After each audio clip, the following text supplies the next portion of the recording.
ప్రపంచాన్ని తన వేలి మీద ఆడించిన వాడు, తన డాన్స్‌తో భూమిని పులికింపచేసిన వాడు. 'The legend' Michael Jackson. కానీ అతనికి ఒక వింత కోరికుండేది. అదేంటంటే 150 ఏళ్ళు బతకాలని. అవును.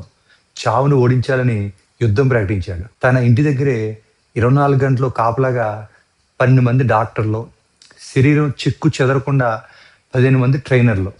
అతను తినే తిండి, పీల్చే గాలి అన్ని ల్యాబ్‌లో టెస్ట్ అయ్యాకే లోపలికి వెళ్ళేవి. చివరకు ఏ అవయవం పాడైనా ఇచ్చేందుకు ఆర్గాన్ డోనర్స్ కూడా సిద్ధంగా ఉండేవారు. కానీ ప్రకృతి లెక్కలు వేరుగా ఉన్నాయి.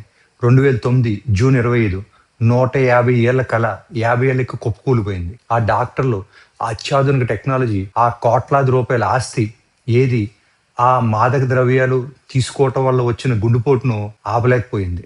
జాక్సన్ చనిపోయిన నిమిషాల్లోనే గూగుల్, ట్విట్టర్, వికీపీడియా సర్వర్లు క్రాష్ అయ్యాయి. ప్రపంచమే స్తంభించిపోయింది. చావును సవాల్ చేసిన వ్యక్తిని చావు చిరునవ్వుతో పలకరించి తీసుకుపోయింది. ఇక్కడ మనం ఒక నిజాన్ని ఒప్పుకోవాలి.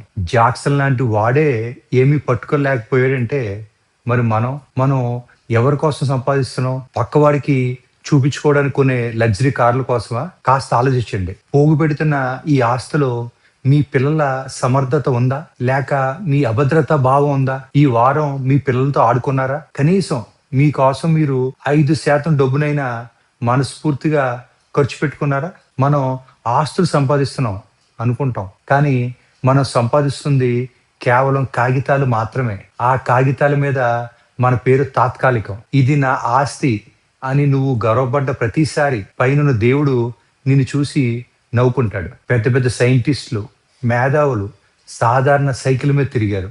గుర్తుంచుకోండి. ఐశ్వర్యవంతుడు అవడం తప్పు కాదు. కానీ కేవలం డబ్బుతోనే ఐశ్వర్యం వస్తుంది అనుకోవడం పెద్ద తప్పు.